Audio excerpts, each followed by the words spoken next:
Wisp Sports Radio, the voice of women in sport. Kia ora, I'm Zoe George and welcome to the August episode of Fair Play, a podcast covering women in sport from athletes and results to current affairs and issues. This podcast is made in association with Wisp Sports, Locker Room and RNZ. If you're into podcasts as much as we are, check out RNZ for politics, crime and lifestyle podcasts. And if you want your sports injection, check out Wisp Sports and Locker Room for everything to do with women in sport.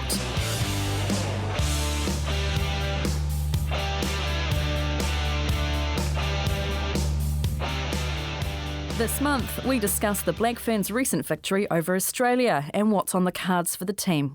We start our first in a series of interviews in the build-up to the Women's Cricket World Cup 2021, and we tackle pay agreements, coverage and women's T20 being included in the Commonwealth Games. And, of course, it's not fair play without an update from the toilets at the Basin Reserve.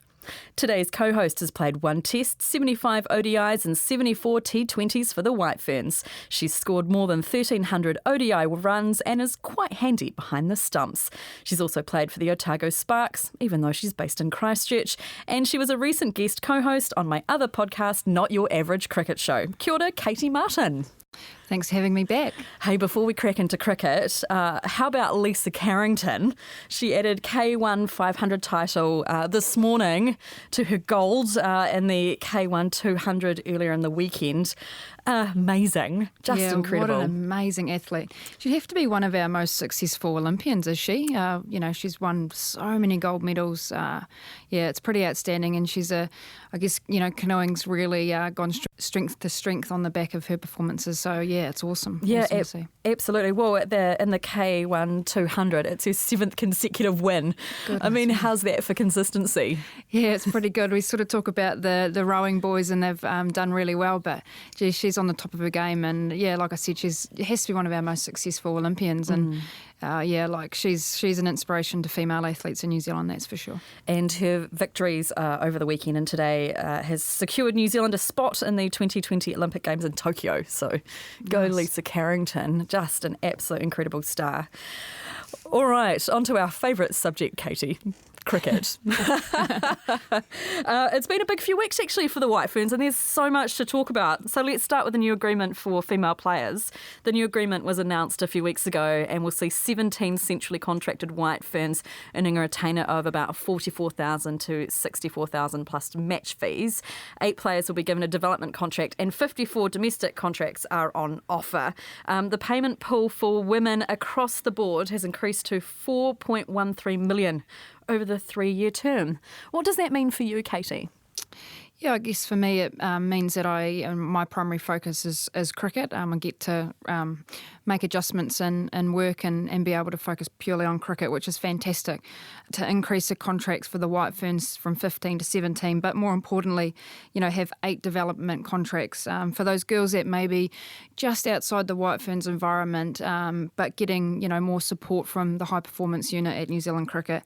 And obviously 54 domestic contracts is just amazing. And I think not only myself but others, it gives us the opportunity to look at playing cricket for New Zealand for a career. And geez, as a kid I never thought, we earned $30 a day I think, and that covered our food allowance. So to get to this point, to be able to play cricket as a career option is just outstanding. So it's been a bit of an adjustment over the last few weeks to move away from focusing on my work and now being able to train at normal hours of the day, not sort of your 5:30 in the morning and you're finishing up at 9 o'clock at night. You get better quality training during the day, so that's fantastic. What are you doing for a day job at the moment when you're not playing cricket? So I work at CCL, which is an IT company here in Christchurch. I run a team here, and the team definitely have got used to me not being around, which is fantastic for them. So I think the key thing about the master agreement was the fact that the Players Association and New Zealand Cricket really wanted to ensure that that we had something outside of cricket, with it going more professional now, it means that, there's a lot more pressure on players. This is their day-to-day job, and that is going to be the biggest challenge. And I think for us, the key thing is having that balance outside of cricket. And for me, I'm able to work, continue to do a few hours at work, which allows me to sort of get away from the cricket environment and, annoy a few people at work, which I'm not sure if they're that keen on. But it allows me to sort of keep fresh and, and being able to sort of use my brain a wee bit, outside of the cricket environment, which is good. Does this mean you can actually give up your day job completely, or are you just still going to keep it there in the background? I'll keep it there in the background. I have a mortgage, and as we all know, it's not cheap to have a mortgage these days. But for me, work's really important in terms of having that balance. You sort of see in Australia, you've got more professional athletes now, and they purely focus on their sport. And for me, I know there's a lot of, with cricket, it's a pretty tough game, and there's a lot of mental health issues that can come from it, as we've seen with a number of other athletes. So it's really important that I sort of continue to have a focus outside of cricket. But it's just the balance for me. So I'll do a few hours and keep that brain ticking over, which is, I think, which is good because it needs to keep busy. But it's really interesting that you talk about Australia. England's also gone down this path. India is starting to do so as well. But the women's contracts, some of them are like $90,000, $100,000. They are earning proper professional wages. Is $44,000 to $64,000 enough? That's the question we've all asked ourselves for the negotiations. Look, I think for us, the primary focus was ensuring that, I guess, the lowest ranked players, they've got the same level of commitment as the number one ranked player, even though they're on a little bit more money. So the critical part for us was ensuring that they had enough money to be able to survive. Back in the day, I guess the previous agreements earning $20,000 just didn't give people the chance to primarily focus on cricket, and that was the hard thing about the contracts at that point, is that people had to work, so you couldn't spend that time, and there was a big discrepancy between the professional athletes who were earning 80 plus K then, and then the ones that had to work were earning 20,000. So. And we're touring 4 months a year, and what people probably didn't understand is that we were touring so much, you'd come home for 6 to 8 weeks and you'd be on another tour. So it didn't give people the opportunity to, I guess, have a career outside of cricket at that point in time, earning that money. So, I think there will be, I guess, if players aren't selected, and there's still an opportunity for them to do some work outside of that. And I think, like I said, that's critical for the balance. So, I think we've got to a point where that bottom amount is enough for players to primarily focus on cricket. And if there's an opportunity to work with the Players Association to get a little bit of work outside of that, to keep that money ticking over, then that's a good thing. In the discussions between the New Zealand Cricket Players Association and New Zealand Cricket, players indicated the priority for players at this stage was reducing the financial barriers to their continued involvement, particularly in the domestic game, equipment, expenses, leave, while at the same time retaining their ability to continue their involvement in other employment or vocations. It's been a bit of a struggle in the past, hasn't it, to play cricket and to live? Yeah, 100%. I mean, for the domestic girls, they were taking upwards of 20 annual leave days a year, and that's a significant period of time. We played, I guess, our 50 over Halliburton is a Saturday and Sunday, but you still had to travel on a Friday, and travel back on a Monday. So for Dunedin-based girls playing in Auckland, they were getting back at 5 o'clock on Monday. So it meant that they had to take a lot of leave, and, these contracts allow the girls to be able to recoup that money that they've lost in that travel, having those annual leave days, and just the expenses. I mean, not many of the domestic girls are sponsored, with their cricket equipment, and that's critical that they get recoup that money. So it's just outstanding, and it gives the players an opportunity to continue to work with the high performance units within the major associations, and we're seeing more and more professionalism, in those major associations with those types of resources and the coaching. And look, for us, it's around ensuring that we have as many players as we can that are competing to play for the White Ferns, and I think with these contracts it allows us to do that, as well as the 8 development contracts is just something that is so critical for us, is making sure that there's not a big jump between the White Ferns and that next tier of players. And again, those identified athletes will be able to train, hopefully attend some of the White Ferns camps, and I think there's about 6 or 7 camps that are pegged in for those identified athletes over the Christmas period early next year. And we've seen the success of the A team that played the Australian under-19 team. That there is some talent in giving them the opportunity, and funding that is only going to be better for us to get a greater pool of players. In Australia, they've got all their domestic players are contracted, and they're on about $45,000 a year, and they're selecting upwards of 150 players that are professional. So for us to be able to have that increase is very critical for our development of our cricket in New Zealand. Well, interesting that you talk about the domestic over in Australia and about 44,000. So New Zealand women's players at domestic level are only going to receive about $3,200 this summer. Also, no match fees will be paid out as such for domestic women. Rather, New Zealand Cricket says the players who are still amateur are compensated for the cost of competing both in that Halliburton-Johnston Shield and the Super Smash competition.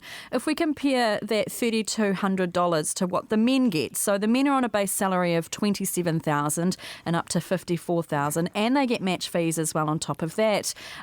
So for the ODI game, they get $800 per match. For Super Smash, which is the T20, it's $575, and for Plunket Shield, it's $1,650 in match fees. Is that fair? The men's domestic players, they are contracted for 7 months a year, and they train effectively similar to what the White Ferns are expected to train. So the contracts are a start for the domestic girls, and hopefully this is a position where we can sort of continue to increase from, and hopefully, in years to come that the girls will be semi-professional, in the domestic cricket. Look, there's only a certain amount of funding going around, and, the challenge is that, that small amount of funding, how do we, get the best out of that for everybody? And I think this is sort of where the numbers have fallen. And like I said, it's a start, and we'll just see where we go from here. But look, it's a good start to start from, and depending on whether things get a little bit more professional as the years go on, I'm not sure, but we'll see how we go. White Ferns wicketkeeper Katey Martin is our guest co-host this month.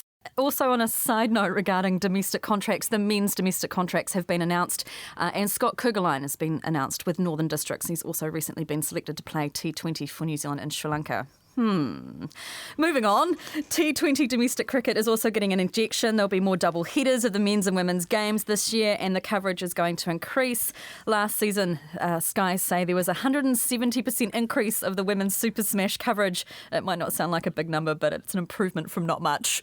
It's going to be good for the women's game being broadcast and having these double headers. It's got a lot of good flow-on effects, doesn't it? Yeah, I think, consumers need a choice whether they want to consume watching women's cricket or not. And in the past, there's been none, so people haven't had that choice. And look, it's fantastic that Sky has got behind the women's game, and, we're getting more coverage. People will be pleasantly surprised at the skill level, and I think with the investment in the contracts, you'll just see that increase. And it's the girls love being on TV. I know Susie Bates is back this year for the Otago Sparks for the Super Smash, so her hair straighteners will get a bit of a run through. The girls love the TV games, but like I said, I think it's the exposure. We've got a T20 World Cup in Australia next year where there's a lot of coverage as well, and and our home World Cup in 2021, it'll allow people to be able to see the women's game and, hopefully build that momentum for our home World Cup in 2021 and, get those crowds that we're looking for. And, the girls, something that needs to happen, to be honest. We've seen that in the women's domestic rugby, and you've seen the improvements and the increase in, participation levels there. And I think we'll see that in New Zealand. And, again, the fact that, there's a career opportunity for cricket. So, young girls and young boys even are able to watch the girls and, and hopefully pick up a cricket bat, and go, that's actually something that I want to do for a career. So it's very exciting and quite nerve-wracking if you drop a catch, I can tell you that now. Yeah, no pressure behind the stumps there, Katey. Interesting that you talk about, the coverage of women's sport. Over in Australia, they put a lot of investment into women's Aussie rules over the last 3 years and made the games free for those wanting to go and watch it and also broadcast them. And they've actually had a 14% 20% increase in participation numbers. So wouldn't that be amazing to have that in the bottom line for women's cricket? But the stats here show that 90% of girls do not go on and play cricket in their older years. What do you think is stopping them from doing that? Yeah, I think there's always that drop-off after they either finish school or they finish university. I think it's been difficult, obviously, to be able to retain those players when there's interest outside of cricket. It can be a long sport when, previously it was very much 50 overs. Now we've got that T20 format. It gives players an opportunity to play a game that's fast, exciting and, is over in a few hours. I think people want to travel and do things like that. And when you don't sort of see it as an option that you can develop into, that's probably why that numbers sort of drop off. In some areas we still don't have club cricket for females. I know in Dunedin we're sort of working through at the moment where players are actually going to play, whether it's in the boys competition, whether it's in club competition in presence grade, or we put together, girls club cricket. So that's still something that I know the MAs are working on. And if there's as you get older, you don't want to necessarily play with the boys because the fact is that they're faster, they're stronger. If you're a mid-range player, it makes it really difficult to actually compete, and it's not that enjoyable. So having the opportunity to be able to play some sort of club format, whether it's an 8-a-side or a Friday night sort of twilight cricket, needs to be an option for players. And I know that's definitely a focus, like I said, in the MAs. And for us, again, having the opportunity for players to be able to get paid, to be able to see it as an option, and with the Commonwealth Games coming up, that's another sort of carrot for players. So hopefully with a little bit of momentum that we've got now, that we'll retain those players after that school university days. It's very exciting that women's T20 has been included in the Commonwealth Games. You might come home with a Com Games gold medal, maybe. It's a few years away, it's exciting. I think I know Sophie Devine, she played hockey for New Zealand and she talked a lot about those are pinnacle events. And, when she sort of, I guess, focused on hockey, it was the fact that she wanted to go to the Olympics and the Commonwealth Games. And now for cricket, to have that opportunity, the women's T20 in 2022 is so special. And I think that for us, I trained at the High Performance Centre down here with other athletes like Sophie Pascoe and Tom Walsh, and you see them training and it's an inspiration. So, but to have the opportunity to go to a Commonwealth Games is pretty special and something that, like all us girls as kids, never thought that we would get the opportunity to. So, it's very exciting. Moving on, the Black Ferns completely dominated Australia in the recent Laurie O'Reilly Memorial Trophy. They played a double header with the All Blacks and got reasonable crowds at Eden Park. This recent campaign for the team has also been a special one for Kendra Cocksedge. The halfback was recently presented with her 50th Black Ferns cap by New Zealand Prime Minister Jacinda Ardern. The Cantabrian will also be part of the provincial team looking to win 3 Whara Palmer domestic titles in a row this year, with the competition starting this week. And in 2018, Kendra became the first woman to win the Calvin R. Tremaine Memorial Player of the Year. Kiaora, Kendra. Kia ora. 2 outstanding games against Australia. Going into those games, did you expect the scorelines to be so large? Probably not, actually. They in Australia now they have a Super W competition, and they seem to be getting better every single year. So we thought they were going to come at us a little bit harder. But we're pretty happy with the score. We also still have a few things that we probably need to work on. We probably didn't play the greatest rugby, but we'll take the 2 wins and obviously keep the Laurie O'Reilly packed away for another year. What's the toughest challenges playing against Australia? Because they're our closest rivals, aren't they? Yeah, it's always that rival. It's no different with the All Blacks and the Wallabies as well. We do enjoy playing them. There is actually quite a lot of Kiwis in the side too, which is quite funny. So a few of the girls know their team as well. But it's just that rival. They're our closest, but they're getting better every year, and it's something that I know that in the future and come World Cup here in 2021, they'll be ready to roll. Yeah, we're hosting the World Cup in 2021 here in New Zealand. So what do the preparations look like for the Black Ferns? I guess, we want to kind of take this year by year.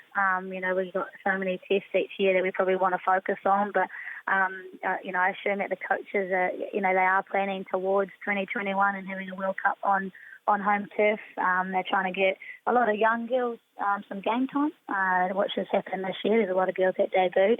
And also got a big, there'll be a few test matches, hopefully next year as well, leading into 2021. And I guess the more game time that the players can get at a high level, the better. There's not a lot of games between now and the end of the year for the Black Ferns, is there? There's no games. We're all finished for the year. We're just focusing on our provincial competition stuff at the moment. We'll talk about the provincial stuff shortly, but congratulations on being presented your 50th cap by Prime Minister Jacinda Ardern. That would have been quite a treat. Yeah, I mean, it was pretty special, special moment. It was amazing to receive my cap from the PM in front of a lot of people. The feeling I had out there was actually quite similar to the feeling I had when I won my award last year. Trying to keep myself together and just blown away by the amount of support from the public. To have my family there too was pretty special for me. And now we're heading into the Farah Palmer Cup. What does Canterbury need to do to retain the title for a third time? I believe we've got to do something slightly different. We've won at the last 2 years, we've got a massive target on our back, and no one would want a team to have a three-peat. So for us, we want to bring something slightly different to the competition with our game plan, which we've been working on. The girls are really excited for the year. I enjoy coming back from Black Ferns into the environment. The girls are great. They welcome me with open arms, and they're just so motivated, and they want to be there. And it's just so cool that I can actually just kind of come back and just have to play. We've got a good little leadership group too. The main thing is bringing something slightly different to the table, and then just seeing how we go, really. Sky Sports added a new sports news channel on the Farah Palmer Cup, I imagine. We'll be getting a fair amount of coverage on there. What do you think that the introduction of this new sports news channel means for women's rugby? I think, more sports channels means more sport, which is really cool. And hopefully there's some more media exposure more women's games on there.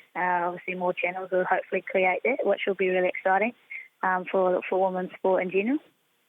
And are you hoping to get in there and do some sports journalism as well? I've been doing a little bits and pieces, sitting on panels on the breakdown and all that, but it's pretty busy, especially because I'm still playing. But I enjoy every now and then doing some of that, and just sharing my knowledge and what I know about the game. Fantastic. It's been wonderful chatting with you, and we look forward to seeing you on the rugby field for Farah Palmer Cup. Not long until the 2021 World Cup, though. We've got those double headers. We've been talking about cricket a lot on this show because we've got the Women's Cricket World Cup as well. So it's like cricket and rugby, the two best sports together, I reckon. Yeah, that's going to be fantastic. What a year for women's sport in New Zealand. It'd be pretty cool, I think. It'd be awesome for the codes to connect somewhere along the line too, being big World Cups for both codes. It's a really exciting time to have them both on New Zealand turf. Black Fern Kendra Cocksedge. Our guest co-host today is White Ferns wicketkeeper Katey Martin. So, Katey, we're going to talk about the Women's World Cup 2021. But before that, which is going to be here in New Zealand, before that, you've got the T20, over in Australia next year. How are the team preparing for that? Because let's face it, the one last year didn't go so well, did it? I don't think we've made a semi-final in a World Cup for a very long time, actually. So, well, we've actually had a really long and cold winter, to be honest, at Lincoln. So that's been a lot of fun. I think this year is the first time in a few years we haven't had a winter tour to the UK. So we've had about 7 camps so far, I think, over the winter. That's been about a week long. So, the girls have been preparing really well. We've got a camp in another couple of weeks before we head into our domestic rounds, our first domestic round. So, there's been a lot of preparation. We've got the marquee up at Lincoln, so we've been able to train inside on some grass wickets. So, I think the girls, after a long winter, is looking forward to getting out on the field and showing their wares. Oh, well, hopefully you might be able to bring home the T20 next year, because it's both the men's and women's, except the men's are later in the year. The women's are in March, and I'm sure we will bring another season of Not Your Average Cricket Show to the listeners. Now let's talk about Cricket World Cup 2021, which we're going to be hosting here. We start our series this month looking towards the Women's Cricket World Cup 2021, and sorry, I have to apologise because this month's Fair Play is a little cricket heavy, but we kind of love it. Each month we'll be profiling someone involved with the World Cup, from administrators and decision makers to players and commentators. Our first guest for the series is White Fern captain, top order batter and spin bowler Amy Satterthwaite, who debuted in the team in 2007. She took over the captaincy last year before the World T20 competition. She's played 119 ODIs, 99 T20s for New Zealand, scoring more than 3,800 ODI runs and 1,500 T20 runs. She's also taken 43 wickets in the ODI format and 24 in T20. Kia ora, Amy. Morning. Hello. So we've been close, as we've talked about, but no cigar for a number of World Cups during your time in the White Ferns. How do we step up and take the trophy in 2021? That's a big question, isn't it? I think often we've seen that we've had a lot of talent within our side, and people have talked about that a lot, that I guess we've got the potential. It's a word that we probably get sick of hearing a little bit, but I think it's probably come down to those kind of big pressure moments and pressure games that we haven't quite got over the line. I think that's something we've got to keep addressing, and probably just getting more experience in with a lot of our team members, and then the more we sort of gain that exposure, then hopefully we can step up when we really need to. What about the pressure of being on home soil? That's got to be quite large. Yeah, I think it depends how you look at it. I think you can look at it as being pressure, or I think you can look at it as being an awesome opportunity to kind of use the home crowds to help sort of spur us on and give us a bit of momentum. And I think whenever we've played at home in series over the last sort of 4 years, we've been really successful. So I think for us, we have to look at it as a real positive that's only going to help our cause. And also, these new agreements and that type of thing for women's players, we're going to see probably a whole lot more women coming in feeding through, which means we're going to have the best team to be able to take out the title. Yeah, absolutely. I think we have to acknowledge the work that's been done in the last few months around that master agreement and the position that it's getting us into. And I think as a team, we couldn't ask for, I guess, a better opportunity to have fantastic preparation leading into what's going to be a big event, and knowing that we can sort of give it everything in the next sort of 18 months in terms of training and preparation. Like I say, we can't ask for much better than that. And I think by the time that tournament comes around, we'll probably have no excuses in the sense of just being able to go out and perform and put our best foot forward. How's preparations going to go for you? Congratulations. I know that you're having a baby, which is very exciting, but that's going to put your preparations for the World Cup on hold slightly, isn't it? Yeah, temporarily. It's going to be a different challenge, but one I'm very excited about and looking forward to. And I think, if, there's a lot of, I guess, unknowns a little bit when you have a baby in terms of how I'll come back, how the baby will be, and all of those sorts of things that I've got to work through. But I think if I can, get through all of that and be able to take the field in 2021, then I think it'll actually put me in a really good position, just having to have worked through a different kind of challenge, and probably show me in a way that there's, more to life than just cricket as well, will help that sort of balance. So hopefully, all things going well, it'll be a really exciting part of my life, and I think will only help my cricket. Yeah, both you and wife Leah Tahu, who play in the White Ferns, how you manage juggling the new baby and participating in the Cricket World Cup? I imagine the baby is going to be sidelined the entire time. We've had a few people offer to babysit so far, and nice. Even a few of the management are offering to hold on to them while we're playing. But I'm sure there's a few things like that we've got to work through. And to be honest, I think probably training day to day will be one of the bigger challenges that we'll have, rather than almost on tour might be the slightly easier part. But look, there's plenty of people out there that, still play sport when they've got children, or even come back to work and have support around them that allow them to do that. And I think for us, it'll be through, the support that New Zealand Cricket will give us, which so far has been phenomenal. And also then, obviously, our family and friends around us will help us to be able to do it as well. So we're under no illusion that it will take a lot of support, but if we can achieve it, it'll be something pretty special. Well, it takes a cricket village, doesn't it? So Absolutely. Maybe you'll have a future white fern or black cap on your hands. Introduce them to cricket early. Yeah. So for you, what's the realistic goal here? I mean, we're 18 months out. How much work do the White Ferns have to put in if they're going to win it? To be honest, a lot. I think it'll take a lot of understanding, I guess, first see it, there's that transition from going from pretty much amateur to close to professional. And I think sort of that education piece around that, we've had some girls that have been fortunate enough to be in a pretty much professional sort of full-time situation.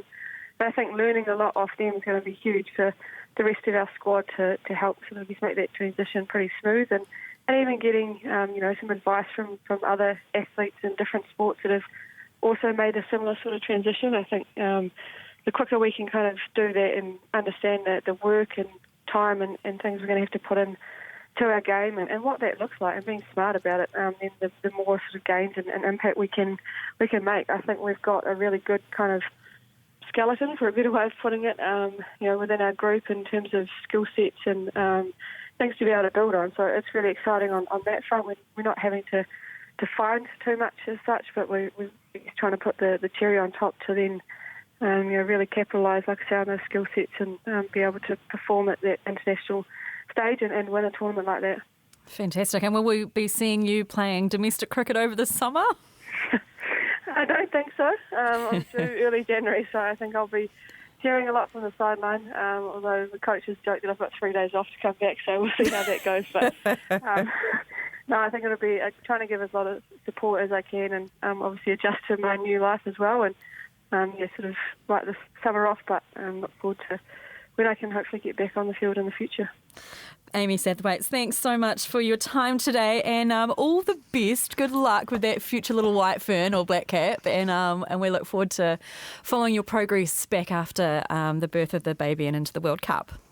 Thank you. Thanks for having me. That was White Ferns captain Amy Satterthwaite. Bringing a baby into the cricket world is kind of a good thing, isn't it? Katey Martin, our co-host. Yeah, look, to be fair, we have asked for a White Ferns baby for an extended period of time now, and I didn't expect Amy to have one straight away.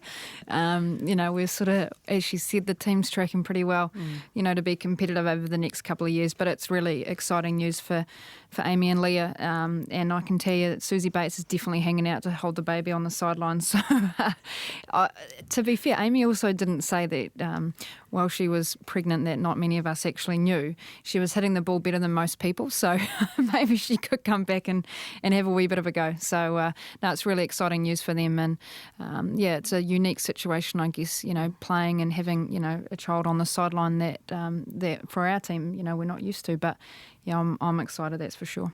Katey, I don't know if you've been following, but there's been an ongoing discussion about the toilets at the Basin Reserve. Pretty much there's twice as many men's as women's toilets, there's no family rooms, and there's only kind of one accessibility toilets. I mean, you must have seen a few doozies at cricket grounds over the years. I have seen a few doozies. Unfortunately for us females, we can't purely just, go behind a tree like sometimes the men can. Or I think, was it Jerry Collins back in the day on the field when he was playing in Dunedin? So it'd be good to have more accessible toilets, in the female toilets, the Basin Reserve. I know there's been a lot of construction there with the earthquake consents and issues with that. So hopefully you've got a good update for us. Well, I do. The Wellington City Council have sent me the exact toilet provisions for the upgraded museum stand. So there's going to be 8 female stalls and 6 female hand basins, 5 male stalls along with 6 basins. There's going to be 3 unisex accessibility toilets, 1 unisex toilet and 1 unisex parental toilet. But in addition, there's also going to be more male urinals. They say, I questioned because there's going to be 2 accessibility points to the men's toilets on the ground floor. And I asked why that is, because there's only 1 door for the women's. And they said because the male toilets are accessed from the original toilet entrance outside the stand, which is a heritage feature which they are required to retain. They say that entrance to the toilets is via a generous corridor for the women's, and within the women's toilets, the clever location, quote, I'm quoting here, the clever location of the cleaners' cupboards acts as a privacy screen. They said that usable functional floor space is basically the same as 16 square metres. There's also 2 level 2 toilets as well, which there's going to be 2 female stalls plus 1 male stall plus a urinal. So I just want to point out that more men can still go to the toilet more than women. Just want to say. And also So there's 2 new unisex accessibility toilets, which will also serve as public toilets outside of event days. And there's going to be a unisex toilet and a parents' room, which includes toilets facilities. In total, they say, within the museum stand, there are 5 unisex toilets to help provide capacity and flexibility to cater for the, quote, potential of diverse demographics within event audiences. They put this to the Council's Accessibility Advisory Group, who were pleased to be consulted with, and the level of consideration given to accessible toilets and their unisex nature. They say as well that practice guidelines for toilet provisions for a crowd of about 1,000, the museum stand holds about 994. For an event that lasts between 6 and 8 hours, which is about the usual length of a cricket game, is about 13 standard toilets. And the provision of the toilets in the museum stands significantly exceed this on all fronts. What's coming up for the White Ferns? I think you said you've got a bit of training, and then what for you? Yeah, I think there's about 6 or 7 players that'll be playing in the WBBL this year from October onwards. We've got the Halliburton Shield and the Super Smash, and then we've got a series against South Africa prior to the World Cup in end of January, early February, so that's going to be really exciting. We get to play a game in Dunedin, which I'm absolutely thrilled about. Nice. So Mum doesn't have to travel so far. Nice one, Mum. Yes, thanks. Yeah, I think Mum must have rode in with Joe Bates, Susie's mum, as well, for us to get a home game. So that's going to be really exciting. And then that T20 World Cup in Australia, and then we get to go to Sri Lanka. So I think not only hopefully we'll have a few trophies under our belt, but I'll also have a good tan because I'll be Australia and Sri Lanka. And what's happening with the coach? Because it's been Bob Carter who's been sort of the interim coach. What's going on? Yeah, so I know that they're up final interviews, so hopefully the announcement of the coaches within the next week or so. It's something that we desperately need to get in place. I know that it's New Zealand Cricket didn't want to rush the process to ensure we had the right person. So fingers crossed that's announced in the next week or so, and it's someone that'll take us forward, and hopefully, it'll be a good change for us. Thanks so much, Katey Martin, for being our guest co-host. You're going to have to come back on, Look, I'll come back whenever you would like me. And I'm really excited to know what's going to happen with the toilets. So you and me both. And again, that flow rate, maybe I'll have a look at that after this, in between training today. That sounds like a good idea. You can report back how the flow rate is at Lincoln when you're out training there, maybe. Conversations from the world of women's sports. This is Wisp Sports Radio. And that's it for Fair Play. Thanks to Amy Satterthwaite, Kendra Cocksedge and our co-host Katey Martin. You can follow all the action at RNZ, at Locker Room and at Wisp Sports. I'm Zoe George. Don't forget to play hard but play fair.